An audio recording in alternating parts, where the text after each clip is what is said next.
untuk gambaran pertemuan kita ya. Jadi pertemuan 1 dan 2, pertemuan 1 ini kan sekarang ya perdana. Harusnya kan minggu kemarin hari Selasa itu, tapi 17 Agustus lah ya. Jadi kita mulai hari ini untuk pertemuan perdana dan pertemuan pertama ini kita akan membahas teknis dan baru di pertemuan kedua kita akan membahas mengenai teori-teorinya. Mungkin kalian nanti akan bertemu dengan tokoh-tokoh semacam MJ Crom gitu ya. Terus Pandler dan lain sebagainya yang sebetulnya mungkin sudah pernah kalian ketahui ketika di bangku persekolahan gitu ya, mengenai teori masuknya ajaran Hindu-Buddha ke Indonesia atau Nusantara gitu ya. Udah pernah ini ya, mungkin udah pernah membaca ketika belajar sejarah gitu. Nah, terus nanti di pertemuan ke-3 sampai 6 kita akan membahas mengenai kerajaan-kerajaan Hindu-Buddha pada periode awal di abad ke-4, abad ke-7 sampai abad ke-7, bahkan kita akan sedikit memberikan informasi mengenai betul nggak sih Kutai Kartanegara sebagai kerajaan pertama di Nusantara yang bercorak Hindu-Buddha? Kan rata-rata dalam buku-buku materi persekolahan memang seperti itu kan. Nah ini salah satu tujuan dan aspek penting belajar sejarah di bangku perkuliahan. Jadi ada hal-hal yang memang tidak terekam dalam buku pelajaran sekolah yang akan disampaikan di bangku perkuliahan. Nah, terus nanti juga di pertemuan-pertemuan selanjutnya ada kerajaan Mataram kuno periode Jawa Tengah gitu ya, di Jawa Tengah. Karena kan Mataram itu ada Mataram kuno, katakanlah Mataram fase atau era Hindu-Buddha, ada Mataram Islam. Tapi Mataram Islam kan nanti ya masih jauh lah. Itu mah kita menghabiskan Mataram kuno dulu. Di mana Mataram kuno ini nanti melahirkan raja-raja Jawa itu ke depannya. Nah, di pertemuan 8 kita akan kepotong UTS. Ya, UTS-nya itu berbentuknya apa? Nanti surprise saja lah ya, bentuknya seperti apa. By project, by tugas-tugas langsung atau seperti apa kita akan lihat aja nanti. Gitu. Nah, terus di pertemuan 9 sampai pertemuan 11 ada pembahasan mengenai Mataram periode Jawa Timur gitu. Nah, ini juga akan banyak dibahas seperti kerajaan-kerajaan Kahuripan atau Janggala Kadiri dan lain sebagainya gitu ya. Atau mungkin Singosari ya, pernah ada yang dengar Singosari kan? Udah ada yang pernah mendengar Ken Arok, Ken Dedes dan lain sebagainya kan? Nah, itulah gambaran 10 menit perkuliahan. Terus nanti juga ada mengenai tentunya Majapahit akan dibahas secara tersendiri karena berbicara kerajaan corak Hindu-Buddha tidak akan lepas kita membicarakan sebuah kerajaan yang megah dan besar di Nusantara pada saat itu, yaitu kerajaan Majapahit gitu.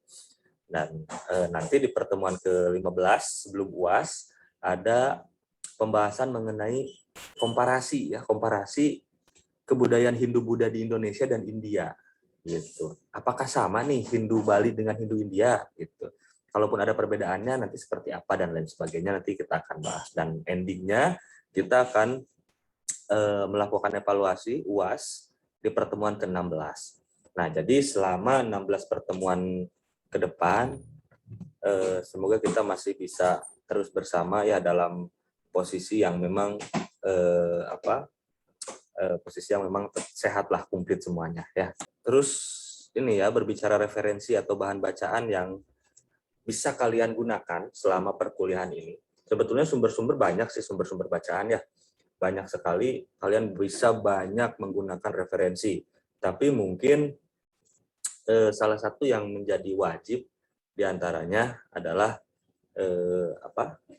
buku-buku primer ya, seperti di sini ya kelihatan ya, ada FDK BOS ya, FDK BOS itu nanti akan dalam bukunya itu memang bukunya buku berbahasa asing ya, tentang Sriwijaya dan membahas tentang Sriwijaya dan wangsanya. Terus ada NJ Crom.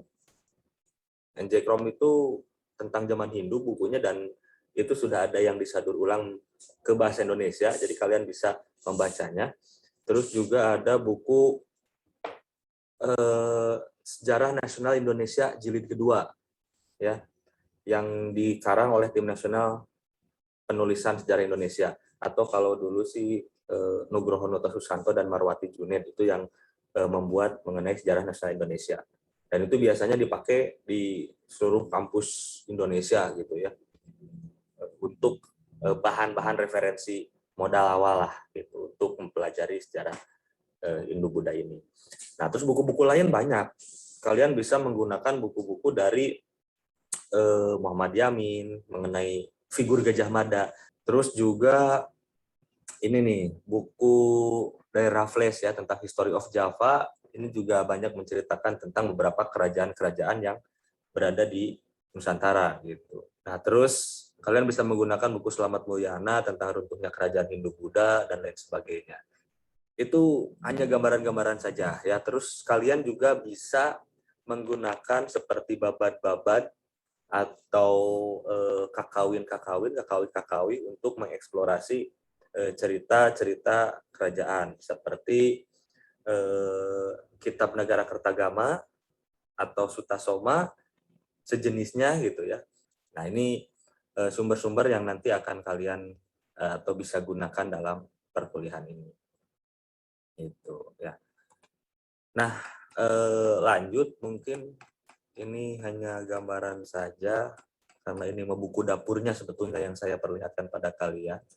Nah, terus metode pembelajaran kita menggunakan beberapa beberapa platform ya karena posisinya daring. Nah, untuk untuk komunikasi informasi itu memang melalui WA group gitu ya. Terus untuk bentuk penugasan nanti akan menggunakan Google Classroom yang sudah saya share ya di grup kelas masing-masing untuk Google Classroom-nya.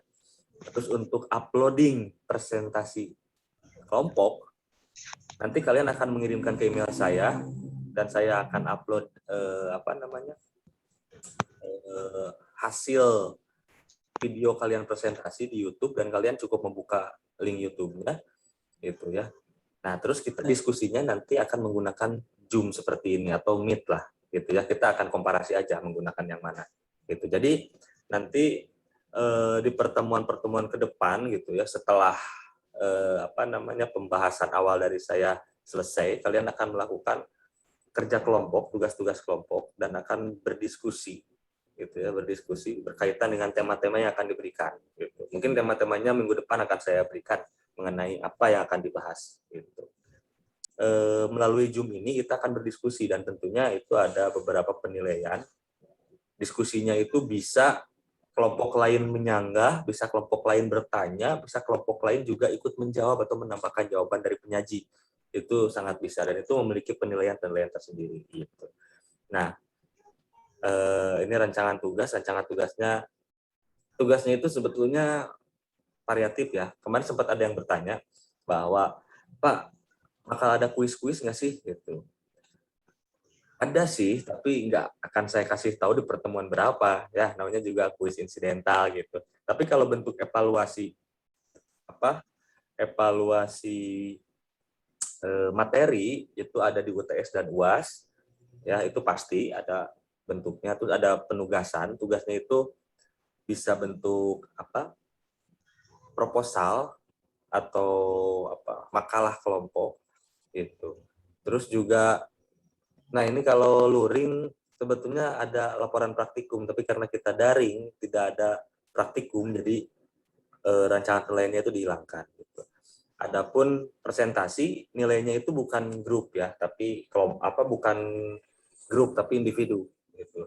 Jadi sebagus apapun makalah kalian, ketika kalian mempresentasikannya gugup atau kurang terasa jelas gitu bagi kawan-kawan atau teman-teman yang lain, itu penilaiannya sendiri-sendiri ya. Gitu. Jadi tidak sama tuh, satu kelompok nilainya itu tidak akan sama. Gitu.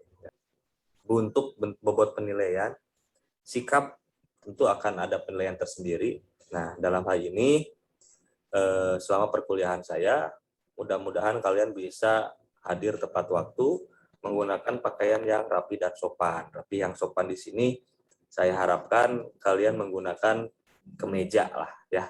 Kemejanya nggak usah formal juga nggak apa-apa, bisa flanel, bisa batik, bisa kemeja formal, mangga, yang jelas berkerah saja lah ya, berkerah gitu. Mau menggunakan kopiah seperti Arya Rizky nggak apa-apa gitu. Mau tidak pun tidak apa-apa gitu. Yang penting asal jangan pakai topi ya. Masa virtual gini pakai topi nggak usah lah ya. Terus bawahannya usahakan bawahannya rapi gitu, walaupun nggak kelihatan full body ya, hanya kepala sampai dada saja, tapi paling tidak di bawahnya pun dirapihkan lah gitu ya. Itu untuk sikap, dan usahakan jangan terlambat juga. Nah biasanya kalau yang terlambat itu, kalau dalam kelas luring yang terlambat lebih dari 15 menit biasanya silahkan tutup pintu dari luar gitu. Tapi kalau karena kita daring, nah kita toleransi, tapi jangan berusaha untuk terlambat ya, usahakan on time saja gitu. Nah terus juga untuk kehadiran saya harapkan adik-adik mahasiswa bisa hadir full 16 pertemuan ya. Kalaupun memang tidak bisa hadir, silahkan konfirmasi, baik itu nanti dalam absen ataupun konfirmasi japri ke saya, bolehlah konfirmasi. Apakah Pak saya izin cuti menikah gitu, atau Pak saya izin tidak bisa hadir pertemuan Bapak mau melahirkan atau seperti apalah gitu ya. Jadi silahkan konfirmasi aja dulu gitu. Jadi jangan tanpa keterangan kalau bisa gitu. Dan juga nah, terus ini nilai-nilai lain, ada kuis, keaktifan di kelas. Nah, ini silahkan aktif untuk di kelas ya. Aktif dalam artian bisa memberikan pertanyaan, bisa menambahkan jawaban, bisa memberikan informasi-informasi baru, itu mangga. Gitu ya. Jadi silahkan. Yang penting aktif. Terus tugas kelompok, UTS, UAS. Nah, ini penilaian-penilaian formal lainnya. Nah, ini rubrik penilaian disiplin bla bla bla. Ini oke saja lah. Ya, ini RPS. Ya. Nah, itu untuk gambaran mengenai beberapa materi perkuliahan, ya, beberapa materi perkuliahan yang semoga saja dapat kita lalui selama 16 pertemuan ke depan. Nah, ini contoh, ya, contoh. Kelihatan ya di sini ya.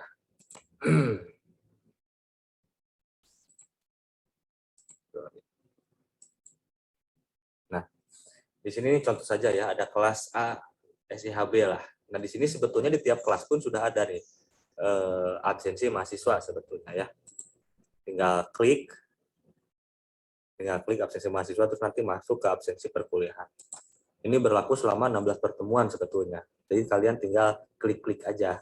Gitu. Tapi biar lebih terkoordinir ya,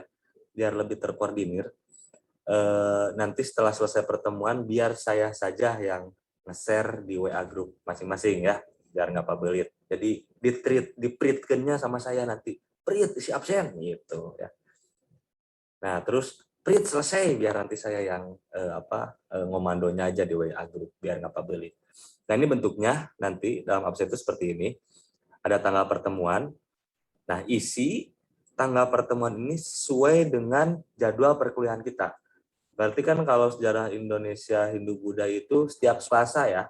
Setiap Selasa tinggal klik ini, kan muncul tuh tanggal-tanggalnya ya. Sekarang tanggal 24 umpamanya. Nanti ya kalian akan mengisi absen kan sore. Nah, tanggal 24 klik, umpamanya klik. Nah, hari ini berarti ya. Terus pertemuan keberapa? Ini klik. Nah, pertemuan ke-1 ya, hari ini pertemuan ke-1. Nah, terus nama lengkap kalian ya. Nama lengkap umpamanya Nasya Nafisa. Nasya Nafisa umpamanya gitu ya. Terus NPM atau NIM ya. 008 umpamanya. Nah, ini yang banyak terjadi kemarin tumpang tindih ya. Nah, ini untuk kelas, nama kelas sesuaikan dengan kelas mata kuliah kalian. Ya, kalau Hindu-Buddha ya kalian berada di kelas mana, kelas A umpamanya. Klik aja kelas A gitu ya. Jangan ngisi lagi nanti kalian kelas C gitu, jangan. Jadi cukup sekali saja. Ya. Kelas A umpamanya. Atau Ridania dari kelas C umpamanya, pilih aja satu ya. Nah, keterangannya apa? Kalau keterangannya kalian hadir, berarti klik hadir, gitu ya. Terus mungkin ada yang sakit, gitu, atau mungkin ada yang izin. Nah, untuk yang sakit atau izin nanti bisa konfirmasi keterangannya itu bisa di apa? Di beranda mana ini? Bisa di beranda Google Classroom yang tadi yang absensi bisa japri ke saya lah untuk keterangannya boleh. Itu yang penting ini absennya diisi dulu. Nah, kalau sudah nanti tinggal klik kirim. Itu ya. Nah, kirim nanti nyampe ke saya. Terus yang telat ngisinya umpamana kan pasti saya akan memberlakukan waktu ya, memberlakukan waktu pengisian absen. Saya memberlakukan waktu mengisi absen sampai pukul 18 umpamanya. Nah, nanti ada yang ngirim lebih dari pukul 18 nanti akan saya kelihatan. Bakal kelihatan lah gitu ya. Karena data ini kan tertaut tanggal berapa atau jam berapa kalian ngisinya itu bakal kelihatan oleh saya datanya gitu. Nah, ini untuk link absennya gitu ya. Jadi tunggu saja aba-aba atau instruksi ngisi absen dari saya gitu ya. Nah, itu untuk absen ya, untuk absen. Nah, ada pertanyaan sejauh ini? Mungkin ada yang mau ditanyakan sebelum saya berbicara hal lain gitu. Assalamualaikum warahmatullahi wabarakatuh. Waalaikumsalam warahmatullahi wabarakatuh. Saya mau bertanya, ada yang mengatakan bahwa Kerajaan Salakanagara itu adalah cikal bakalnya dari Kerajaan Tarumanegara. Apakah itu benar atau tidak, Pak? Terima kasih. Oke, informasi yang bagus yang diterima oleh oleh siapa tadi yang bertanya, Muhammad Nur Aksya ya, Nur Kaisa. Itu informasi yang bagus. Sebetulnya ini akan dibahas nanti ya di pertemuan selanjutnya ke depannya. Tapi untuk gambarannya, apakah betul Salakanagara ini menjadi cikal bakal kerajaan Tarumanegara ke depannya? Saya kasih clue aja lah. Untuk clue-nya ya gitu ya. Tapi untuk pembahasan lebih jauh nanti di pertemuan-pertemuan selanjutnya. Kalau sekarang habis dong gitu ya materinya, biar nanti kita akan mendalam lebih jauh. Ini hanya gambarannya saja. Apakah ada korelasi atau nyambung atau mungkin turunan gitu ya, nurunkan menjadi Tarumanegara, ya ada kaitannya gitu ya. Bagus. Nah, itu Nur Kaisa ya. Nah, mungkin nanti kalian pun mahasiswa bisa sambil mencari referensi-referensi yang memang berkaitan dengan hal itu. Jadi nanti ketika kita ketemu di materi itu, nanti kita bisa sharing dan lain sebagainya. Itu oke. Makasih ya pertanyaannya. Yang kedua dari Irhamna. Ya, Irhamna. Bapak izin bertanya. Ya. Kan tadi ada referensi-referensi yang dikasih kan, yang tadi di pepet itu. Nah, mau tanya itu tuh didapetin di mana, Pak? Buku-buku itu semua apakah ada di toko buku atau di websitenya di mana bisa diunduh? Oke. Ya. Bagus ya pertanyaannya terkait referensi dan informasi-informasi lainnya. Nah, sebetulnya gini, untuk zaman sekarang ya dengan keterbukaan informasi, ya di internet itu banyak referensi-referensi yang memang menyediakan e-book ya, buku-buku yang sifatnya virtual yang sudah digitalisasi. Itu tinggal searching saja di Google, itu pasti bakal muncul. Tinggal kalian pilih saja mau ngambil mungkin Slamet Mulyana atau buku siapa gitu. Tapi memang tidak semua buku sudah digitalisasi gitu ya. Nah, terus yang kedua, selain di internet, karena kebetulan perpustakaan di kita juga masih terbatas, baik itu yang perpustakaan universitas ataupun perpustakaan fakultas. Nah, yang kedua, kalian bisa mencoba mencari referensi itu di lab sejarah gitu. Karena kalau ya tetap ya harus on the spot, maksudnya nggak bisa daring gitu karena koleksinya buku ya buku fisik lah. Itu bisa ada di lab sejarah, bisa juga di himpunan. Di himpunan juga ada beberapa buku-buku referensi seperti itu. Atau bisa di jurusan. Tapi kalau di jurusan biasanya itu tidak diberikan secara cuma-cuma, maksudnya kecuali via dosen, karena hanya dosen yang bisa mengambil buku itu untuk di jurusan. Jadi Irhamna nggak usah berkecil hati mencari sumber takut kekurangan, gitu ya. Adalah selama kita mau nyari. Karena berbicara sejarah, kita tidak akan lepas berbicara masalah sumber, gitu ya. Itu bagus Irhamna pertanyaannya. Terima kasih ya. Terus selanjutnya, oke, ada pertanyaan nih dari Arya Rizky Putranto. Enggak? Assalamualaikum Pak, izin bertanya. Waalaikumsalam, enggak? Kan di perang di Pesanggerahan Bubatu, Citra Resmi Dyah Pitaloka itu melakukan istilahnya bunuh diri untuk mempertahankan kehormatan kerajaan ya, Belapati. Apakah itu kebudayaan, kepercayaan Belapati itu hanya ada di kerajaan Sunda atau itu ada di ajaran agama Hindu atau gimana Pak? Ya. Terima kasih Nah, Pak. ya sama-sama. Pertanyaan bagus ya. Betul, pada prosesnya nanti ketika perang bubat ya Pitaloka untuk menjaga marwah dan kehormatan gitu ya. Dia melakukan hal-hal yang di luar nalar sebetulnya. Dia melakukan bunuh diri lah sekian nama gitu ya. Apakah itu hanya ada di kerajaan Sunda? Nah, itu bagian dari kebudayaan kerajaan yang bercorak Hindu sebetulnya ya, bercorak Hindu Buddha. Jadi kalau itu hanya ada di Sunda, enggak juga gitu. Itu ada juga di hal-hal tersebut ada juga di kerajaan-kerajaan lainnya di luar wilayah Sunda. Itu Rizky. Bagus pertanyaannya ya. Informatif. Oke, terakhir mungkin ya dari Reka Kartika. Nah, terakhir ini sebagai pamungkas ini Nisa Sabian. Mengenai Assalamualaikum, Pak. Ada suaranya? ada sekali. Izin bertanya, Pak, mengenai Kerajaan Sriwijaya. Jadi saya pernah membaca bahwa Kerajaan Sriwijaya lebih terbuka dan lebih mudah percaya terhadap berbagai pengaruh dari asing, baik di bidang ekonomi. Dan Kerajaan Sriwijaya juga terkenal dengan kerajaan maritim yang kokoh. Sekian dari saya, Pak. Terima kasih. Sama-sama. Terima kasih pertanyaannya.